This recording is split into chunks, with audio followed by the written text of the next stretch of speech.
बंदी छोड़ सतगुरु रामपाल जी परमेश्वर जी की जय हो।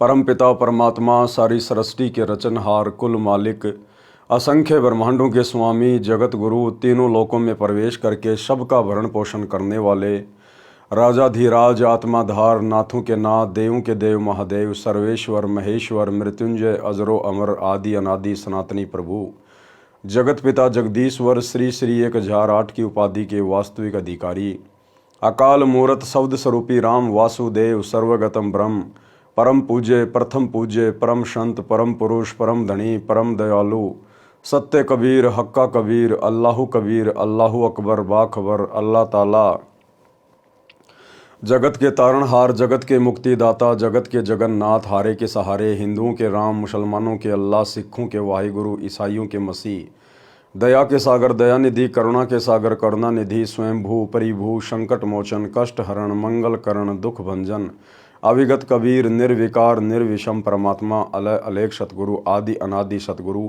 असली मर्यादा पुरुषोत्तम असली राम असली कृष्ण असली घनश्याम असली मुरारी राजाओं के राजा महाराजाओं के महाराजा शहनशाहों के शहनशाह सम्राटों के सम्राट भगवानों के भगवान अल्लाहों के अल्लाह प्रभुओं के प्रभु मसीहाओं के मसीह सच्चे वाहिगुरु बाबाओं के बाबा पीरों के पीर सेठों के सेठ जगत सेठ सावड़सा सेठ सर्वगुण संपन्न अनंत कोटि कलाओं के स्वामी अनंत कोटि ब्रह्मांडों के नायक योगियों में महायोगी ध्यानियों में महाध्यानी सिद्धों में परम सिद्ध ज्ञानियों में तत्व ज्ञानी ब्रह्म ज्ञानी महाज्ञानी परम ज्ञानी सर्वश्रेष्ठ ज्ञानी विज्ञानी युवा कबीर समृत कबीर असमवात अमित ओजा सच्चे रहनुमा करीम अल्लाह शुभान अल्लाह दुनिया के अंतिम पैगंबर 8 सितंबर 1951 से गांव धनाना जिला सोनीपत हरियाणा भारतवर्ष की पावन भूमि पे प्रकट रियल कल की भगवान श्री नारायण साकार हरि श्री बाबा साहेब नूर अनंत परमात्मा संत श्रोमणी सतगुरु रामपाल जी परमेश्वर जी के चरण कमल में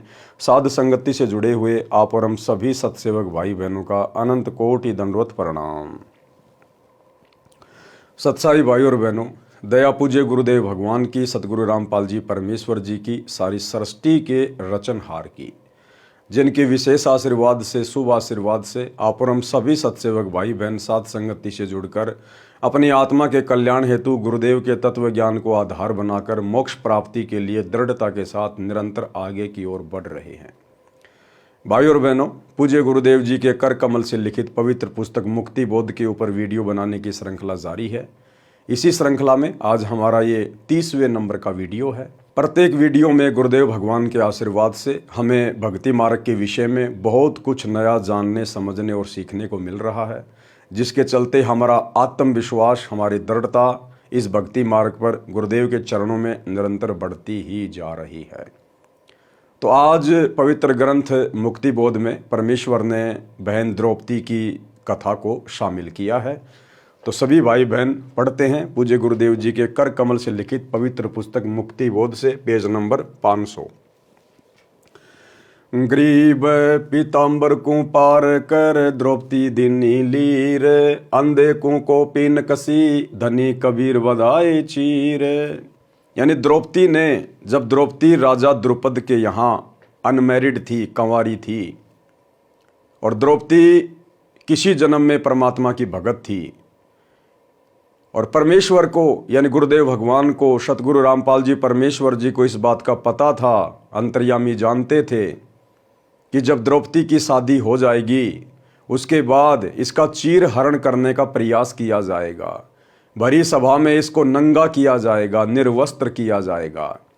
लेकिन परमात्मा कहते हैं, पहुँचूंगा क्षण एक में जन अपने के काज हिरणाकुश उदर उदारिया नरसिंह जू धर लूं साज।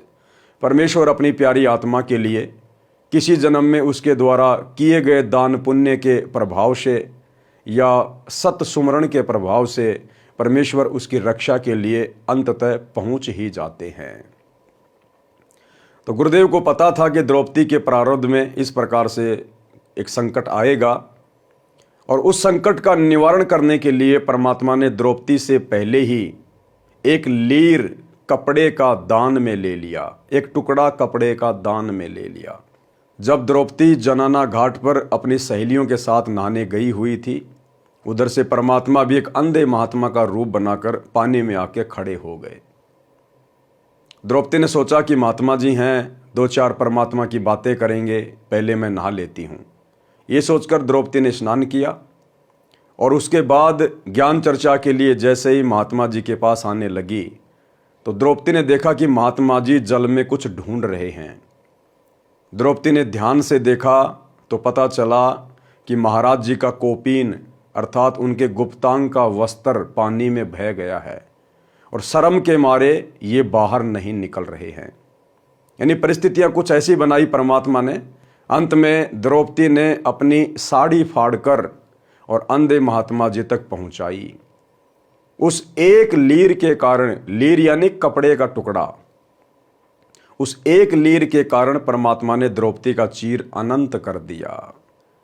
एक लीर के कारण मेरे हो गए चीर अपार, जो मुझे पहले पता होता मैं देती सब कुछ वार। कि जिस महात्मा को मैंने एक टुकड़ा दिया था कपड़े का, उसके बदले इन्होंने मेरा चीन अनंत बढ़ा दिया। दुशासन जिसमें 10,000 हाथियों जितना बल था, पावर था, उसको भी पसीने आ गए, लेकिन द्रौपदी का चीर हरण नहीं कर पाया। तो भाई और बहनों, वही समर्थ परमात्मा, वही धनी आज आप और हमें बड़े सौभाग्य से पूज्य गुरुदेव जी के रूप में प्राप्त हुए हैं। तो आप और हमने भी अपने गुरुदेव पर तन मन धन से कुर्बान होना है। गरीब पीतांबर को पाड़ कर द्रौपदी दीनी लीर, अंधे को कोपीन कसी धनी कबीर बधाए चीर। आदि पुराण के अंक की वाणी नंबर 503 से 508। द्रौपदी नान चली है गंगा, सैंस सुहेली के सत्संगा। द्रौपदी गंगा में स्नान करने के लिए चली अपनी सैकड़ों सहेलियों के साथ में। द्रौपदी गंग किया स्नाना, धूप दीप दे की न्या ध्याना। अंदरे की कोपीन बहाई, ढूंढत बेर लगी रे भाई। उधर से परमात्मा ने अंधे महात्मा का रूप बनाया और ऐसी लीला कर रहे हैं जैसे वो जल में कोई कपड़ा ढूंढ रहे हैं। ओगट घाट द्रौपदी मेला, देखा अंधरे का सब खेला। चीर फाड़ कोपीन बहाई, द्रौपदी अंदरे आगे लाई।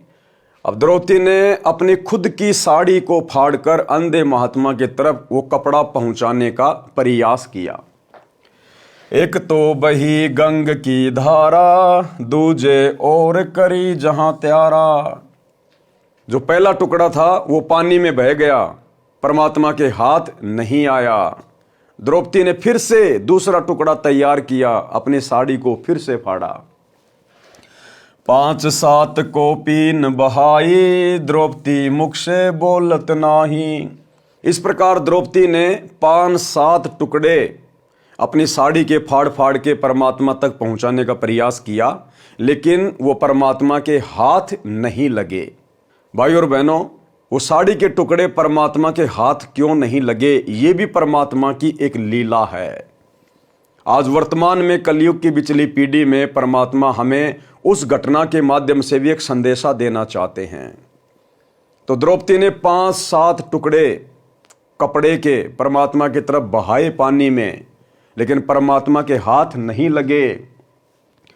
और द्रौपदी मुख से बोलत नहीं, और द्रौपदी जानबूझकर आवाज नहीं निकाल रही थी, बोलना नहीं चाहती थी कि कहीं मेरी शर्म के मारे ये महात्मा जी गहरे पानी में ना चले जाएं और पानी का बहाव ज्यादा है, कहीं ये बह ना जाए।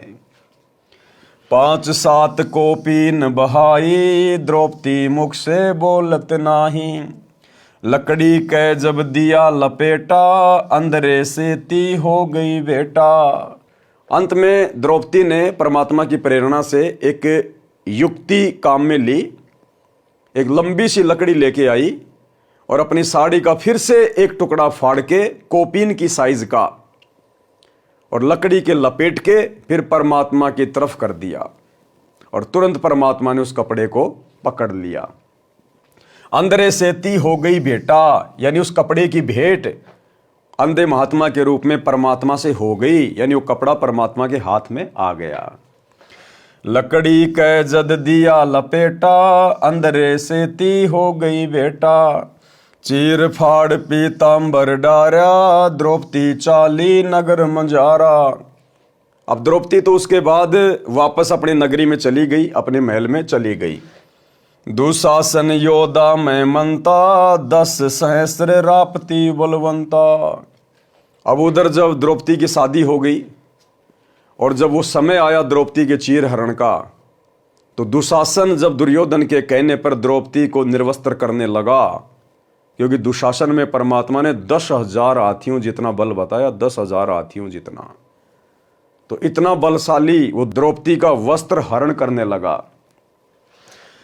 गरीब नगन अधरे को दिए द्रौपदी चीर उतार, कोटि सहस हो गए दुशासन की बार। पारक के अंक की वाणी नंबर 1206 तथा आदि पुराण की वाणी नंबर 503-508 का सरलार्थ। राजा द्रौपद की बेटी कृष्णा उर्फ द्रौपदी अपने पिता के घर पर कंवारी थी, यानी द्रौपदी का दूसरा नाम क्या था? कृष्णा। राजा द्रौपद की बेटी कृष्णा उर्फ द्रौपदी अपने पिता के घर पर कंवारी थी। उस नगर के साथ एक नदी बहती थी।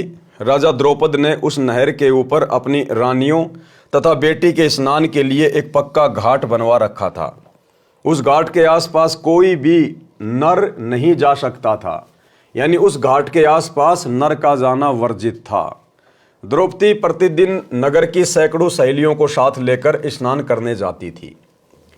एक सुबह एक अंधा साधु गलती से उस ओर स्नान करने चला गया। अंधा साधु कौन था? परमात्मा बंदी छोड़ सतगुरु रामपाल जी भगवान।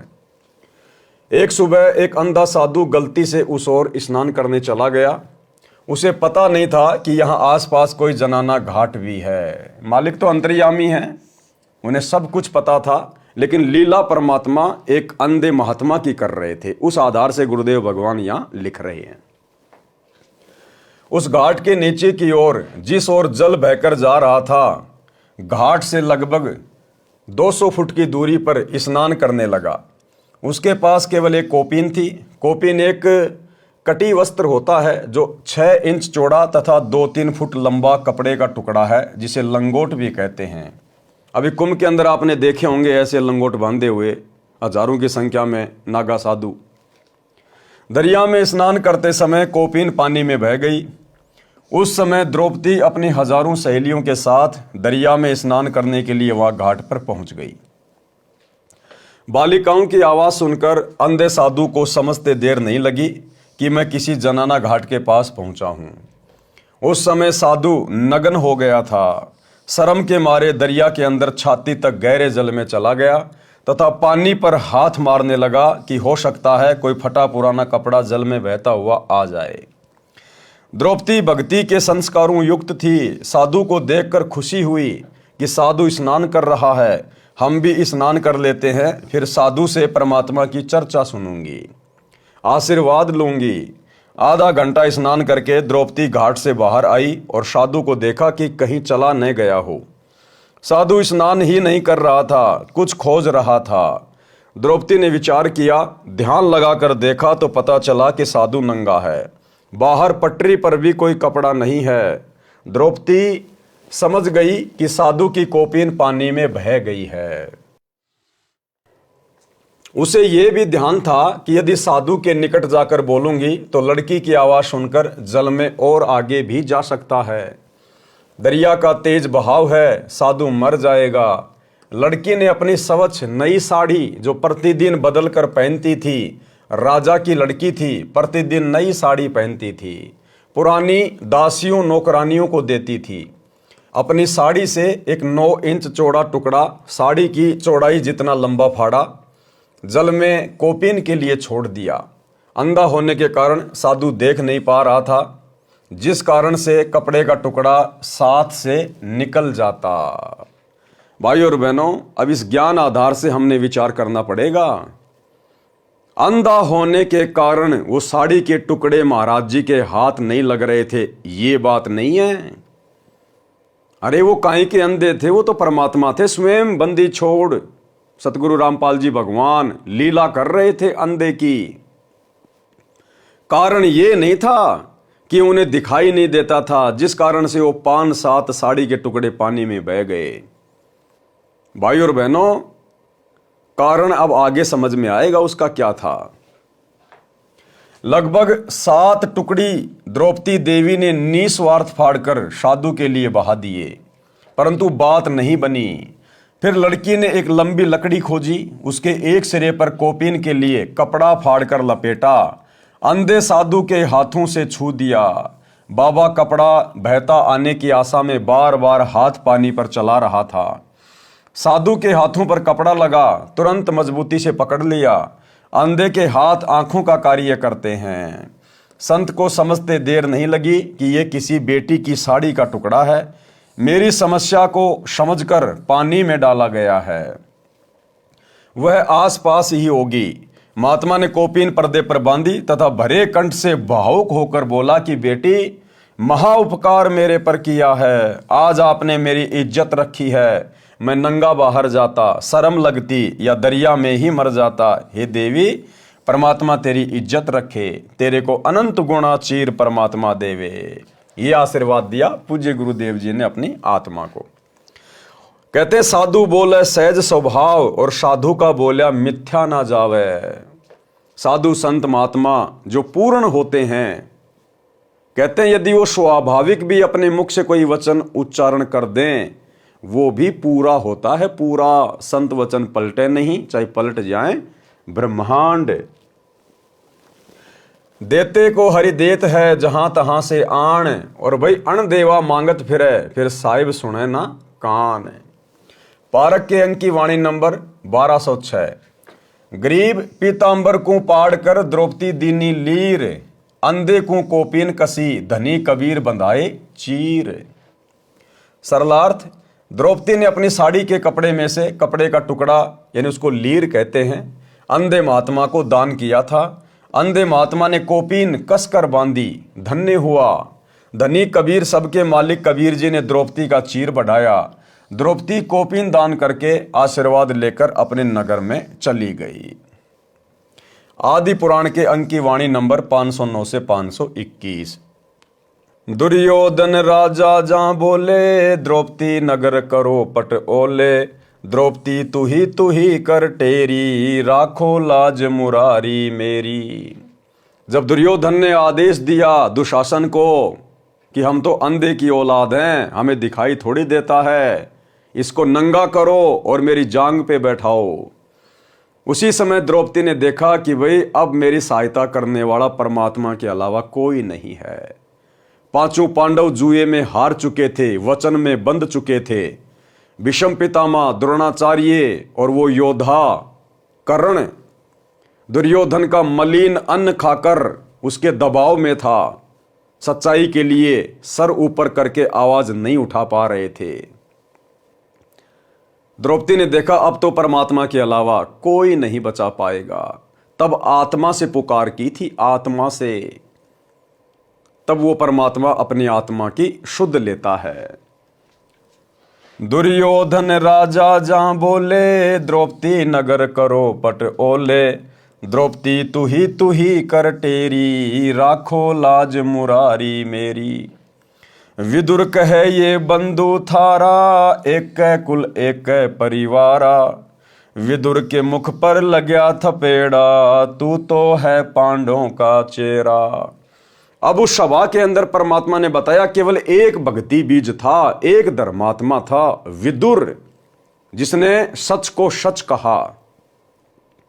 और गुरुदेव ने बताया कि पंचायती का यह लक्षण होता है, या तो पंचायत में बैठो मत, सभा में बैठो मत, और अगर बैठो तो सच को सच कहो, बात को बात कहो। यदि आपकी बात कोई नहीं मानता है तो सभा को छोड़ देना चाहिए, अन्यथा फिर वो दोषी बनता है। तो विदुर ने कहा कि भाई दुर्योधन तू ये क्या कर रहा है? अरे ये द्रौपदी, अरे तुम्हारे तो घर की बहू है, अरे तेरी भाभी है, तेरी मां समान है। कल को ये बात जब बाहर जाएगी, समाज में जाएगी, दुनिया तुम्हारे मुंह पे थूकेगी कि अपने घर की इज्जत खुद ही बर्बाद कर दी, अपने घर की इज्जत खुद ही लुटा डाली। विदुर कहे ये बंधु थारा, एक कुल एक परिवारा। विदुर के मुख पर लग्या थपेड़ा, तू तो है पांडवों का चेहरा। तू तो है बांदी का जाया, विषम द्रोण कर्ण मुस्काया। परमात्मा ने बताया उस सभा में केवल एक भक्ति बीज था, एक धर्मात्मा था, विदुर। और विदुर ने खड़े होकर कहा कि भाई दुर्योधन, तू ये क्या कर रहा है? अपने घर की इज्जत खुद ही उतार रहे हो, कल को समाज क्या कहेगा? सर उठा के बात करने लायक नहीं रहोगे। अरे पांडव तो तुम्हारे भाई बंधु हैं, ये द्रौपदी तेरी भाभी है, तेरी मां समान है, तू क्या करने जा रहा भाई? जरा सोच विचार कर। जब विदुर ने समझाना चाहा तो इतने में दुशासन ने अपने चाचा के मुख पर थप्पड़ मारा, विदुर के। और दुर्योधन ने कहा कि तू तो पांडवों का चेला है, हमेशा उन्हीं की पक्ष की बातें करता है, क्योंकि तू तो बांदी से पैदा हुआ है, इसलिए तेरी सोच बांदियों जैसी है, नौकरों जैसी है। जब ये बातें सुनी इस प्रकार की और दुशासन ने जब अपने चाचा विदुर के मुख पर थप्पड़ मारा तो गुरुदेव ने बताया कि वो भीष्म पितामह, वो कर्ण और द्रोणाचार्य वो मुस्कुरा रहे थे। भाइयों और बहनों, ये कथाएं हमें बहुत गहरी शिक्षा देती है। परमात्मा ने बताया या तो पंचायत में बैठो मत, या तो सभा में बैठो मत न्याय करने के लिए, और अगर बैठते हो तो बात को बात कहना चाहिए, सच को सच कहना चाहिए, कोई भय नहीं होना चाहिए, कोई डर नहीं होना चाहिए, लाभ हानि की चिंता नहीं होनी चाहिए।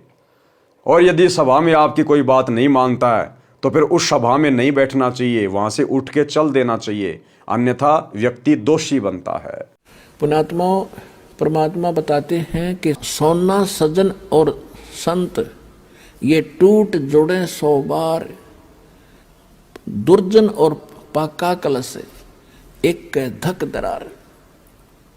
जैसे मटका होता ना गड़ा पक्का, वो एक बार थोड़ी सी क्रैक हो गया तो दोबारा नहीं सेट हो सकता, उसको कितना कुछ कर ले उसमें नारी की नारी वो पहचान रहेगी। ऐसे दुष्ट व्यक्ति एक बार नाराज हो गए वो सेट नहीं होते। और सोना और सजन अच्छे आत्मा और संत भक्त थोड़ी एक बार कवा सुनी हो भी गई तो कभी याद भी नहीं रखते मेरी इसकी कभी लड़ाई हुई थी, ऐसा स्वभाव होता है। जैसे सोने का कोई आभूषण है उसको टुकड़े कर दिए और फिर दोबारा उसको बना दिया जाता है आभूषण, उसकी पहचान भी नहीं रहती, ऐसा मेल खा जाता है। तो दुर्योधन जो था वो पाका कलश था, एक के बात पर इतना दुख मान गया कि नो कर दूंगा वह, तो उसका प्रतिफल लेने के लिए उसने सारा षड्यंत्र रच कर पांडवों से राज भी जीत लिया, द्रौपदी भी जीत ली अटपट करके। अब दुशासन से कहा दुर्योधन ने कि इस द्रौपदी को नंगा करो और मेरे जांग पर बिठा दे नंगी करके। बता, सरेआम सभा में ये पंचायत थी, इस महाभारत इस ग्रंथ नाम पढ़ पढ़ कर हमने आंखें फुड़वा ली। इसमें क्या विचार था? अब वहां सारी सभा बैठी, भीष्म पितामह द्रोणाचार्य और कर्ण जैसे योद्धा, और भीष्म पितामह तो उनका दादा था और द्रोणाचार्य गुरु और कर्ण एक बहुत बड़ा योद्धा थे, और तीनों के तीनों ये वैसे भी सूरवीर थे। तो वहां किसी ने भी ये नहीं कहा दुर्योधन तो के जुल्म कर रहा है, अरे बेवकूफ ये क्या करने जा रहा है तू। देखो सभा पंचायत के अंदर एक नियम होता है, जो नेक व्यक्ति हो जायज बात कहे और कोई ना मानने तो उठ कर चला जा, सभा त्याग देनी चाहिए, वहां रहना भी दोष लगे। तो जब उन्होंने ये कर्म शुरू किया उसी समय विदुर खड़ा हुआ। विदुर ने कहा कि रे नालायक को क्या कर रहे हो तुम, अपनी बहू को और बेइज्जत कर रहे हो। कौरव और पांडव चाचा ताऊ के हो तुम, तुम्हारी और इसकी इज्जत में कौन सा फर्क है।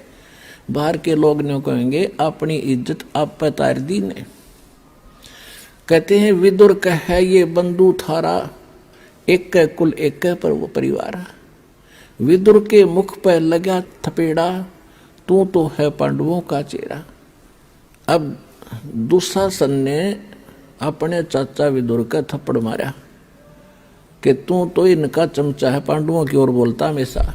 और वो कह था न्याय की बात कि भाई इसे तो पांडवों की बहू, ऐसी कौरवों की।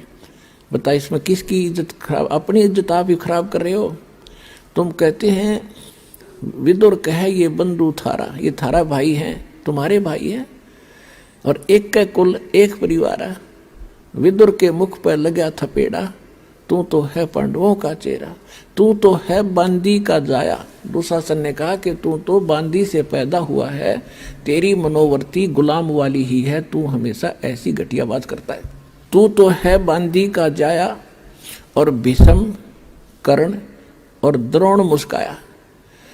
जब दुशासन ने अपने चाचा का थप्पड़ मारा और उसको यूं कहा कि तू तो है बांदी का जन्मा हुआ गुलाम, तो उस बात पर वह तीनों, भीष्म पितामह दादा और द्रोणाचार्य गुरु और कर्ण व सूरवीर, तीनों ने हंसन लगे, मुस्कराए, एक बहुत अच्छी बात कही। अरे बेशर्मो, खड़ा होकर ये कहना चाहिए था, अरे बेवकूफ तूने कैसे अपने चाचा बात उठा दिया, नकमी आत्माओं। अगर उन तीनों में से एक भी खड़ा होकर ये कह देता खबरदार से लड़की का हाथ लगाया, कौरवों की हिम्मत नहीं थी। लेकिन वो बुद्धि भ्रष्ट थे। जब लड़की को नंगा किया जा रहा सरेआम, और वहां बैठे किस लिए, फिर वो उनमें कितनी गंदी सोच होगी ये सहज हिसाब लगाया जा सकता है। तो यहाँ परमात्मा ने सूक्ष्म वेद के अंदर इन पुराने ग्रंथों का भी जूस निकाला है, निष्कर्ष निकाल कर आपको दिया जा रहा है। तो केवल एक भक्ति बीज था, धर्मात्मा विदुर, जिसने सच बात कही। दुशासन भर है गलबाही, द्रौपदी ध्यान दर्या पदमाही। अब दुशासन ने अपनी भाभी को अपनी बाहों में भर लिया, उसको निर्वस्त्र करने के लिए। उसी समय द्रौपदी ने परमात्मा से अर्ज की, गरीब द्रौपदी टेरी ध्यान धर, सुनो पुरुष रघुवीर, दुशासन था के जब अनंत कोटि भय चीर। अब परमात्मा क्या करता है भाई और बहनों, जब तक हम पूर्ण संत की शरण में नहीं आते हैं, परमात्मा की शरण में नहीं आते हैं, क्योंकि पूर्ण संत, तत्वदर्शी संत, सतगुरु परमात्मा कबीर जी स्वयं ही बनकर आते हैं। तो जब तक हम उस पूर्ण शक्ति की शरण में नहीं आते हैं, और यदि हम अन्य किसी को गुरु बनाकर, अन्य किसी देवी देवता को अपना इष्ट मानकर पूजते रहते हैं, और जिस समय हमारे ऊपर कोई विशेष आपत्ति आती है, कोई संकट आता है, आत्मा से जब हम पुकार करते हैं, तो यदि हमारे पास में थोड़ा बहुत कोई भक्ति धन या कोई संस्कार शेष होता है, तो यही कबीर परमात्मा सतगुरु रामपाल जी भगवान, वो जिसको अपना इष्ट मानता है उस इष्ट रूप में, या जिसको अपना गुरु मानता है उस गुरु रूप में, ये कबीर परमात्मा ही उस भगत की, उस आत्मा की मदद करता है। तो श्री कृष्ण जी का ध्यान लगाया द्रौपदी ने, लेकिन श्री कृष्ण जी कहाँ आने थे, वो अंतर्यामी थोड़े थे, उन्हें थोड़ी पता था कि द्रौपदी के साथ में क्या घटना घट रही है। वो तो महल में रुक्मणी के साथ में शतरंज खेल रहे थे, चौपड़ पासा खेल रहे थे। उधर से कबीर परमेश्वर सतगुरु रामपाल जी भगवान आए और द्रौपदी का चीर बढ़ाया। परमात्मा उसके शीश के ऊपर बैठ गए, यानी अपना आशीर्वाद दे दिया परमात्मा ने। वो चीर अनंत होता चला गया, वो कपड़ा खत्म ही नहीं हुआ, दुशासन के पसीने आ गए। प्रियतम पूर्ण ब्रह्म बिनानी, मेरी लाज रखो परवानी, गजगरा के तार नहारे, बिल्ली के सुत अग्नि उबारे। अब द्रौपदी ने हृदय से प्रार्थना की कि हे प्रियतम पूर्ण ब्रह्म परमेश्वर, मेरी लाज रखो, मेरी इज्जत रखो परमात्मा। हे परमात्मा, आपने मगरमच्छ से हाथी की जान बचाई परमात्मा, आपने बिल्ली के बच्चों को आवे की अग्नि से बचाया परमेश्वर, आप मेरी भी रक्षा करें।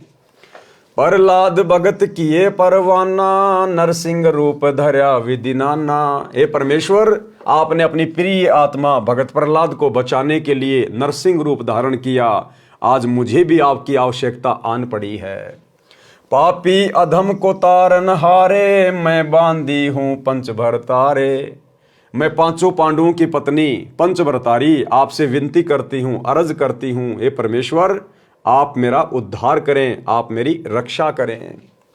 द्रौपदी टेर सुनी परवाना, द्रौपदी है कैलाश समाना, जैसे अडिग अडोल खंबा, ध्यान धर्या है पिंड हुरंबा।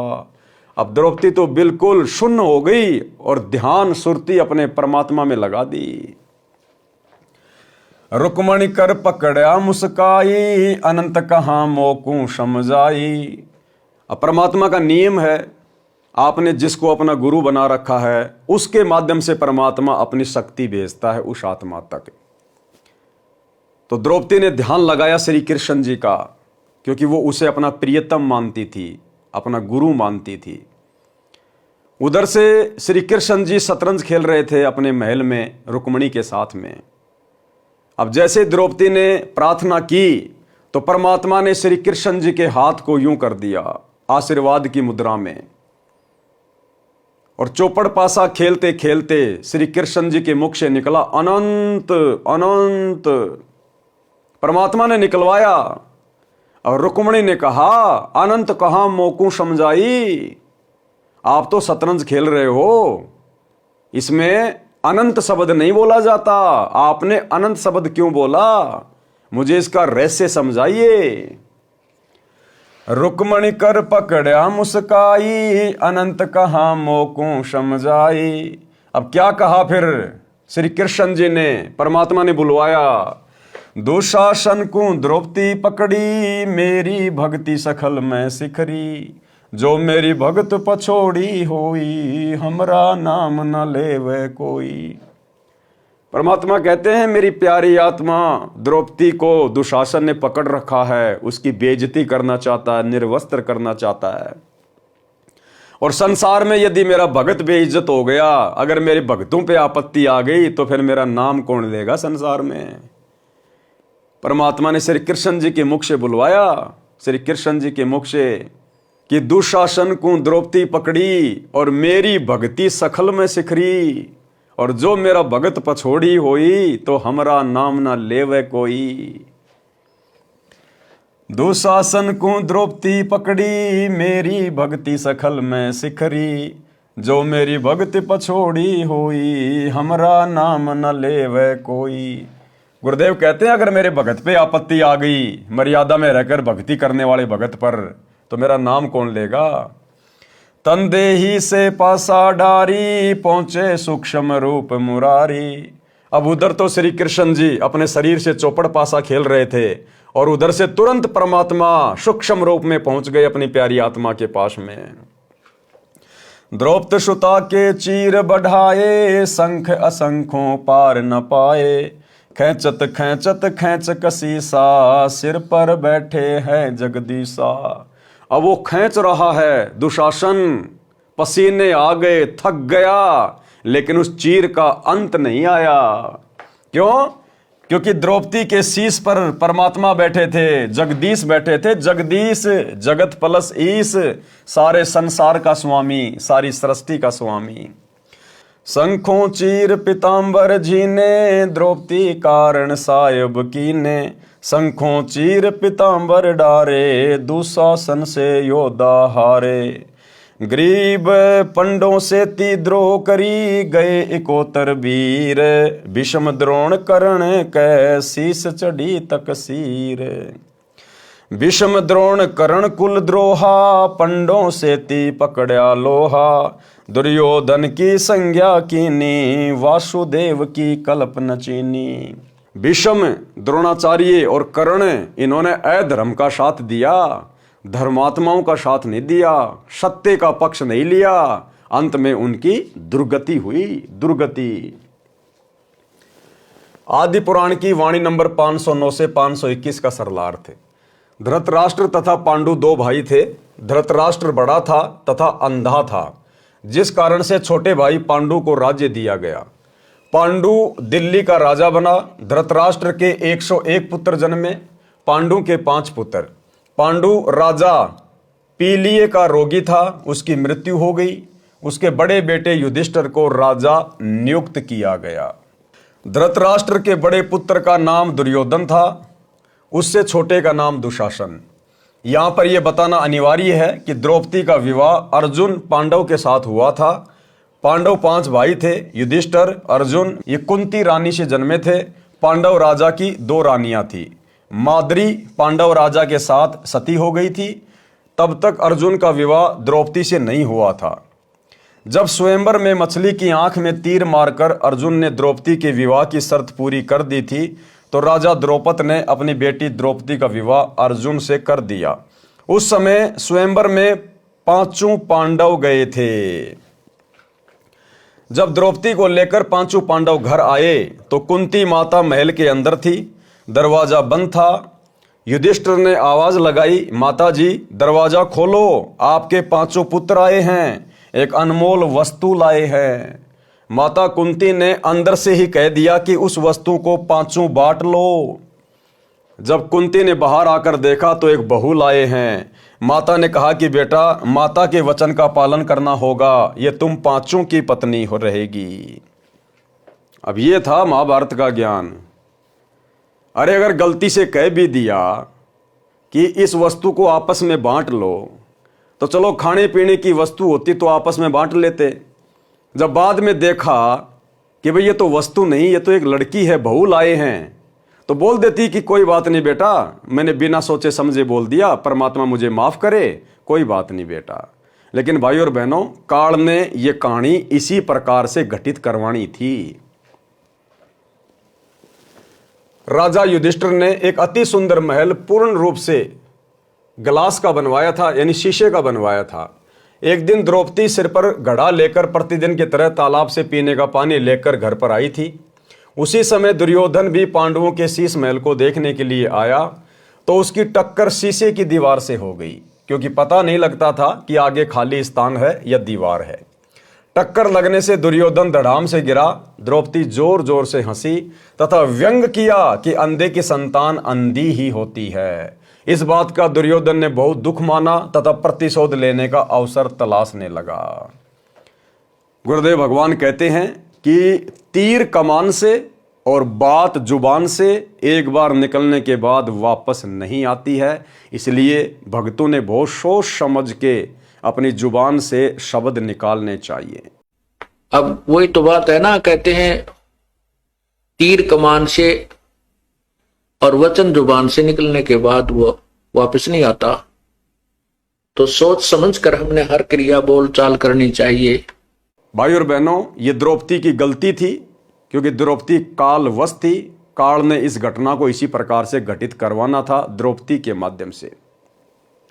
लेकिन आप और हम भगत भाई बहनों ने इस महाभारत से शिक्षा लेनी है कि हम भगत भाई बहनों ने कोई भी कुवचन, कोई भी ऐसा व्यंग जो आगे चलकर हमारे लिए परेशानी पैदा कर दे, हम भक्तों ने अपने मुख से नहीं निकालना चाहिए।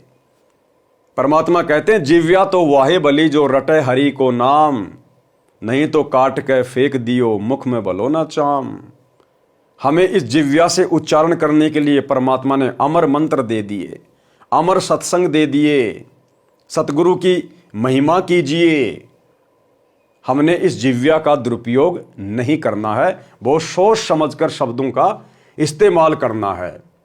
और दूसरी बात, यदि हम भगत भाई बहनों को कोई कुवचन बोल भी दे, कोई व्यंग मार दे, तो हम भगत भाई बहनों ने दुर्योधन की तरह उस बात को पकड़ के नहीं बैठना चाहिए। यह भी एक भगत का लक्षण नहीं होता है। परमात्मा कहते हैं, साधु सज्जन और सोना टूट जुड़े सोबार, दुर्जन कुंभ कुमार का एक धक्के दरार। जिस प्रकार साधु यानी भगत और सज्जन यानी अच्छे इंसान और सोना जो एक धातु होती है, उनको कितनी ही बार आपस में तोड़ दो, मरोड़ दो, यानी संतों को चाहे कोई गाली दे दो, चाहे संतों से कोई बुरा व्यवहार कर लो, अगर छोटी मोटी बात को लेकर संतों में भक्तों में कोई विवाद हो गया, झगड़ा हो गया, तो जो संत होते हैं, साधु होते हैं, सज्जन पुरुष होते हैं, वो उस बात को अपने दिल पर लेके नहीं बैठते दुर्योधन की तरह। वो वापस एक दूसरे से माफी मांग के वैसे ही हो जाते हैं जैसा कभी उनके बीच कभी कोई विवाद हुआ ही नहीं। तो ये तो है संतों के लक्षण, भक्तों के लक्षण। और जो बात को गांठ मार ले वो है दुर्योधन।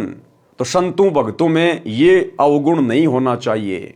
संतों को भक्तों को सोने का जैसा होना चाहिए। सोने धातु को कितनी बार आग में पिघला लो, फिर से नया गहना बना लो।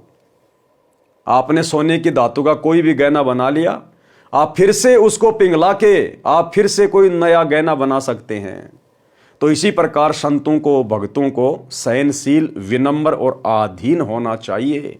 पहली बात तो सतगुरुदेव भगवान से उपदेश लेने के बाद, उनका ज्ञान सुनने के बाद, और जब भक्ति हमारे हृदय में प्रवेश कर जाएगी तो हमें भाई और बहनों किसी की बातों का बुरा लगेगा ही नहीं। यदि हमें लोग गालियां भी देंगे, ताने मारेंगे, बुरा भला कहेंगे, हमें बहुत अच्छा लगेगा। हमें उनकी बातों का बिल्कुल भी बुरा नहीं लगेगा। हमें बिल्कुल वो बालक बुद्धि के व्यक्ति नजर आएंगे कि भाई इसको ज्ञान नहीं है, नादान है अभी ये। हम उसकी बातों का बुरा मान ही नहीं सकते। दुर्योधन की तरह हमारे अंदर वो खुंदक बन ही नहीं सकती इस परमात्मा के ज्ञान से। यदि हमारे हृदय में ज्ञान समा गया है तो परमेश्वर के कहने का मतलब है, संतों भक्तों ने किसी के कुबोल का, कुविचारों का बिल्कुल भी बुरा नहीं मानना चाहिए। प्रतिशोध की भावना, बदले की भावना शौपन में भी नहीं होनी चाहिए। इस बात का दुर्योधन ने बहुत दुख माना तथा प्रतिशोध लेने का अवसर तलाशने लगा। दुर्योधन की आयु भी युधिष्ठिर की आयु के समान थी। धृतराष्ट्र के पुत्रों को कौरव कहते थे, पांडवों के पुत्रों को पांडव कहते थे। कौरवों ने विचार किया कि दिल्ली की गद्दी पर हमारा अधिकार है, क्योंकि हमारे पिताजी चाचा पांडु से आयु में बड़े थे। राजनीति का नियम है कि राजा का जो बड़ा पुत्र होगा वह राजगद्दी पर बैठेगा, वह राजा होगा। दुर्योधन के मामा का नाम शकुनी था, जो एक पैर से लंगड़ा कर चलता था। उसने अपने भाणजों को उकसाया कि राज पर आपका अधिकार है, जैसे तैसे राज्य प्राप्त करो, आपको सदा पांडवों का गुलाम बनकर रहना होगा, मैं ये नहीं देख सकता। एक योजना बनाई कि युधिष्ठिर राजा को जुआ खेलने के लिए खुश करो। मैं युधिष्ठिर को हेरा फेरी करके हरा दूंगा, ये मेरी जिम्मेदारी है। देखो भाई और बहनों, काल हमारे साथ भी इसी प्रकार से छलबल करने का प्रयास करेगा। जिस प्रकार शकुनी ने, अर्थात उस काल ने पांडवों को राज्य विहीन करने के लिए और जुआ खेलने के लिए प्रेरित कर लिया, खुश कर लिया, और अंत में फिर क्या दुर्गति हुई इनकी। 12 वर्ष तक जंगल में भटके अज्ञातवास में, और लाखों करोड़ों लोग मरवा दिए फिर महाभारत के युद्ध में, वो जुआ खेलने के कारण। तो हम भगत भाई बहनों ने इस महाभारत से शिक्षा लेनी चाहिए कि हम भगत भाई बहनों ने शौपन में भी अपने गुरुदेव के नियम और मर्यादाओं को नहीं तोड़ना चाहिए। हमें गुरुदेव भगवान ने कोई भी खेल खेलने से मना किया हुआ है। जुआ भी एक खेल है, लॉटरी भी एक खेल है। ना हमने किसी का सहयोग करना, ना हमने कोई cricket, volleyball, kabaddi, football, hockey कुछ नहीं खेलना।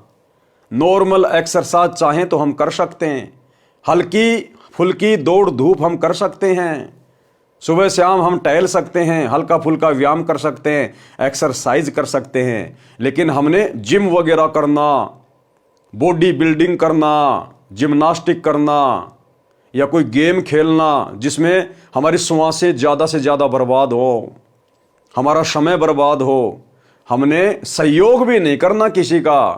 खेलना तो बहुत दूर की बात है। ये गुरुदेव भगवान का नियम है, उनकी मर्यादा है। सतलोक आश्रम मैनेजमेंट हरियाणा, गुरुदेव का परिवार जो मर्जी करे, वो चाहे लोगों के लिए बैडमिंटन का स्टेडियम बनवाए, चाहे खुद बैडमिंटन खेले, उनकी मौज, उनकी मर्जी। हमने अपने गुरुदेव को देख के चलना है, हमने गुरुदेव के ज्ञान को आधार बना के चलना है, हमने इसी जन्म में अपनी आत्मा का कल्याण करवाना है। तो चाहे हमें कोई कितना ही क्यों ना उकसाए, हमने गुरुदेव की मर्यादाओं का बिल्कुल भी हनन नहीं करना है। एक योजना बनाई कि युधिष्ठिर राजा को जुआ खेलने के लिए खुश करो, मैं युधिष्ठिर को हेरा फेरी करके हरा दूंगा, ये मेरी जिम्मेदारी है। ये युधिष्ठिर जुआ खेलने को राजी हो गया। अब ये युधिष्ठिर ने गलती कर दी, और एक छोटी सी गलती की कितनी बड़ी सजा भुगतनी पड़ी पूरे खानदान को। बार बार हारता चला गया, राज्य भी हार गया। अंत में शकुनी ने कहा कि द्रौपदी को दांव पर लगा। अंत में शकुनी ने क्या कहा कि द्रौपदी को दांव पर लगा। ऐसे निकम्मे रिश्तेदार परमात्मा किसी को ना दे। शकुनी ने दुर्योधन से कहा कि हो सकता है अब की बार तू जीत जाएगा, और जितनी भी चीजें तू हार चुका है हो सकता तू सारी वापस प्राप्त कर ले। उसको बांस पे चढ़ा दिया, और अंत में युधिष्ठिर ने, जिसको धर्मपुत्र कहा जाता है, उसने अपनी औरत को भी दांव पे लगा दिया, औरत को भी। ये है महाभारत के उन पात्रों का चरित्र, घटिया चरित्र, गिरा हुआ चरित्र। आम समाज में आम व्यक्ति भी ऐसी गिरी से गिरी हरकत नहीं कर सकता। अपनी औरत को, अपने घर की इज्जत को जुए में नहीं लगा सकता, दांव में नहीं लगा सकता। और बिना इस तत्व ज्ञान के, बिना सतगुरु के ज्ञान के, हम जिस महाभारत को बड़े शौक से देखा करते थे, बड़े सम्मान के साथ हम भीष्म पितामह, कर्ण, द्रोणाचार्य का नाम लिया करते थे, आज गुरुदेव के ज्ञान से समझ में आया इन लोगों से गिरा हुआ घटिया चरित्र तो संसार में किसी का था ही नहीं। तो भाई और बहनों, हमने इन कथाओं से शिक्षा लेनी है, शिक्षा। हमने स्वयं भी नेक नीति से चलना है और दूसरों को भी नेक नीति से, बिना किसी व्यवधान के अपना जीवन जीने देना है। हो सकता है सब लौट आए। शकुन ने कहा कि हो सकता है द्रौपदी को दांव पर लगाने के बाद तू जीत जाए और सारी हारी हुई चीजें तू वापस प्राप्त कर ले।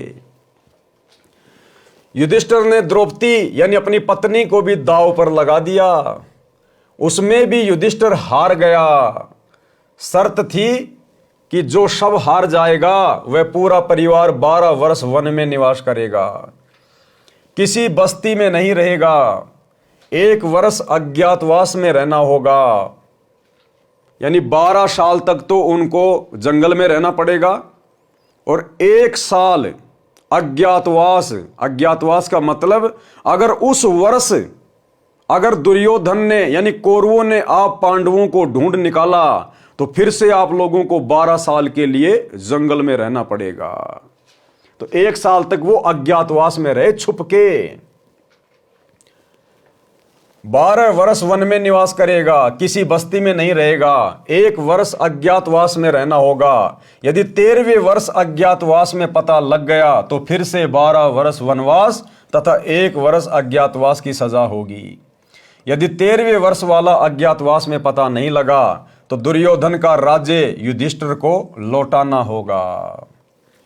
जब युधिष्ठिर द्रौपदी को भी खो बैठा तो दुर्योधन का दांव लग गया। अब द्रौपदी दुर्योधन के कब्जे में थी। उसने अपने से छोटे भाई दुशासन से कहा कि उस अर्जुन की रांडी द्रौपदी को सिर के बाल पकड़कर घसीटकर सभा में ला। भाई और बहनों, ये वो शब्द हैं जो शब्द उस समय दुर्योधन ने अपने मुख से निकाले थे, क्योंकि लिखने वाले कौन हैं? स्वयं कबीर भगवान सतगुरु रामपाल जी परमात्मा। नंगी करके मेरी जांग पर बैठा दे, हम तो अंधे की संतान हैं, हम अंधे हैं, हमें कुछ दिखाई नहीं देता। द्रौपदी को यह बात दौड़कर जाकर नौकरानी ने बताई कि दुर्योधन ने राजा युधिष्ठिर को जुआ खिलाकर सब राज्य तथा आपको भी जीत लिया है, आपको भरी सभा में नंगा किया जाएगा। दुर्योधन ने अपने भाई दुशासन से कहा कि द्रौपदी को सिर के बालों से पकड़कर घसीट कर लाओ। द्रौपदी ने पूछा कि सभा में कौरवों के अतिरिक्त और कौन कौन है? नौकरानी ने बताया कि दादा भीष्म, गुरु द्रोणाचार्य, काका कर्ण, काका विदुर, 5 भाई पांडव तथा अन्य गणमान्य व्यक्ति सभा में हैं। द्रौपदी ने कहा कि सभा में दादा भीष्म, काका कर्ण, काका चाचा विदुर, गुरु द्रोणाचार्य वे मेरे पति विद्यमान हैं। तो दुर्योधन की क्या मजाल कि मुझे छू ले, मुझे हाथ लगा दे। इतने में दुशासन आया और बोला कि चल, तुझे दिखाएंगे हम अंधे हैं या आंखों वाले, तू हमारी नौकरानी है। द्रौपदी ने बहुत विरोध किया, परंतु दुशासन बलवान था, उसमें 10,000 हाथियों के समान शक्ति थी। द्रौपदी के केस पकड़े और घसीटकर सभा में ले गया। दुर्योधन ने कहा कि दुशासन, नंगी कर द्रौपदी को, मेरी जांग पर बैठा दे। द्रौपदी ने अपने 5 पतियों की ओर देखा, उन्होंने नीची गर्दन कर ली। फिर भीष्म पितामह द्रोणाचार्य की ओर देखा, उस समय दुशासन ने द्रौपदी का हाथ पकड़ लिया था, क्योंकि द्रौपदी साड़ी को मजबूती के साथ दोनों हाथों से पकड़े हुए थी। किसी ने भी दुशासन व दुर्योधन से नहीं कहा कि आप गलत कर रहे हो। पंचायत में अबला के साथ अभद्र व्यवहार ना करो। यदि भीष्म पितामह, द्रोणाचार्य और कर्ण में से एक भी खड़ा होकर यह कह देता कि बस बहुत हो चुकी है, छोड़ दो अबला को वरना ठीक नहीं रहेगा। किसी की हिम्मत नहीं थी कि द्रौपदी को हाथ लगा देता, परंतु इनमें से किसी ने कुछ भी नहीं कहा। नंगी होने का इंतजार करने लगे, कल मुंहों ने नजर भी नीची नहीं की। परमात्मा वो बता रहे हैं जो घटना वहां पर एज इट इज घटित हुई थी। भीष्म पितामह, गंगा पुत्र भीष्म पितामह, द्रोणाचार्य उनका गुरु और वो योद्धा कर्ण उस द्रौपदी को नंगा देखने के लिए बैठे हुए थे। और जब दुशासन उसको नंगा करने लगा तो उन नालायकों ने गर्दन भी नीचे नहीं करी, एक टक नजर लगा के देख रहे थे।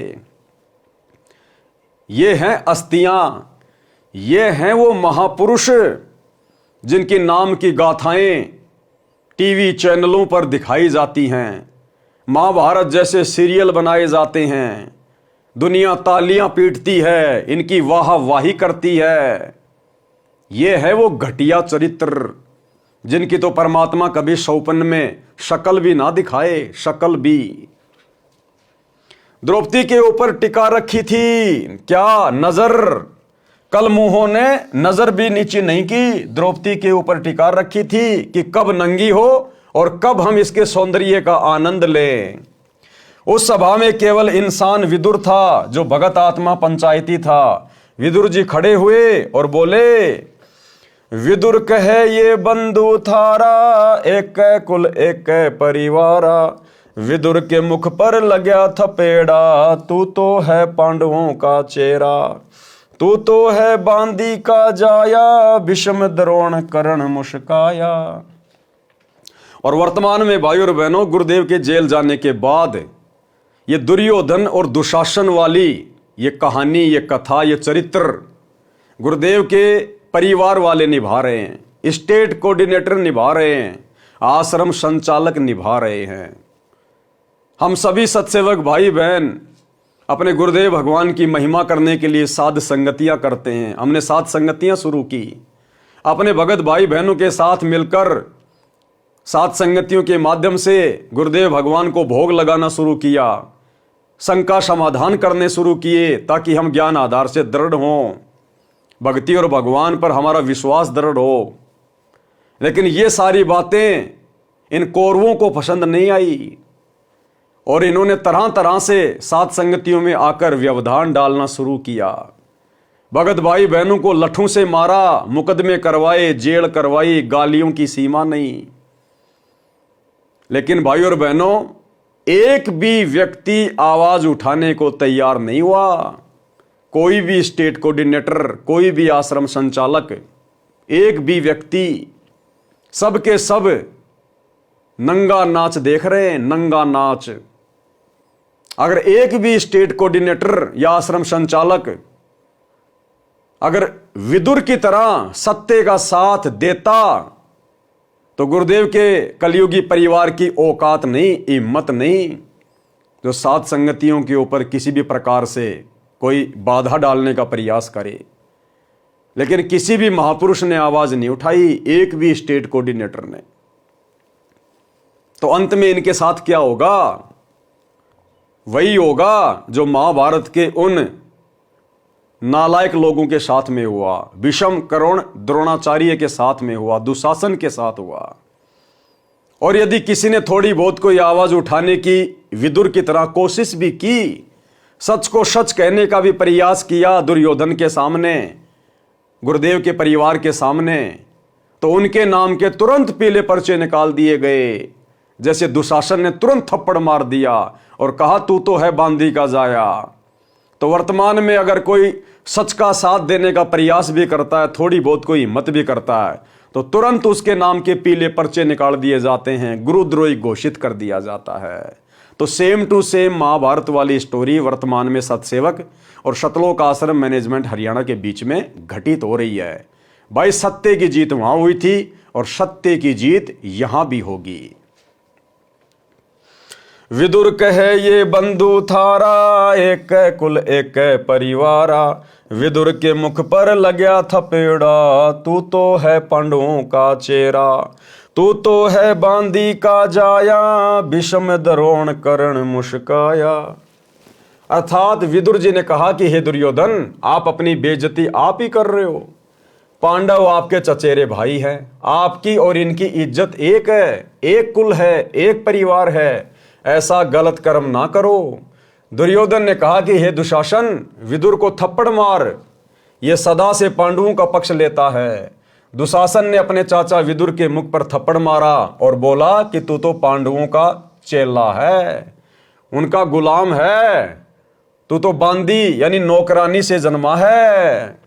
ठीक इसी प्रकार कोई भी भगत भाई बहन इन आश्रमों में या कोऑर्डिनेटरों से या गुरुदेव के बेटा बेटी भाई बंधु रिश्तेदारों से साथ संगति के वीडियो देखकर या वैसे भी जो कुकर्म ये कर रहे हैं, ज्ञान विरुद्ध कर्म जो कर रहे हैं, अगर कोई भगत भाई बहन इनको सही मार्ग पर चलने की शिक्षा देता है, इनको इनके अवगुणों से परिचित करवाता है, तो ये भी तुरंत आदेश दे देते हैं, तुरंत कह देते हैं, लगता है तू गुरुद्रोही के वीडियो देखता है, लगता है तू पवन दास के संपर्क में है, तू तो पवन दास की भाषा बोल रहा है। और तुरंत जैसे दुर्योधन ने दुशासन को आदेश दिया कि मार थप्पड़, तुरंत ये लोग उसके नाम के पीले पर्चे निकलवा देते हैं कि आश्रम से नो एंट्री। तू तो उनका गुलाम है, तू तो बांदी यानी नौकरानी से जन्मा है, इसलिए तेरे छतरी वाले विचार नहीं है। दुशासन से यह बात सुनकर दादा भीष्म, गुरु द्रोणाचार्य तथा कर्ण मुस्कुराए। विदुर जी सभा छोड़कर चला गया, वह अत्याचार तथा नंगापन नहीं देख पाया और अंत में उसकी जान बची। अंत में परमात्मा ने विदुर को बचाया, परमात्मा ने विदुर में प्रेरणा करके तीर्थों की यात्रा पे भेज दिया, महाभारत के युद्ध के बाद में आया। एक सच्चे पंचायती का कर्तव्य बनता है कि वह सभा में सत्य का पक्ष ले। यदि कोई नहीं मानता है तो सभा छोड़कर चला जाए।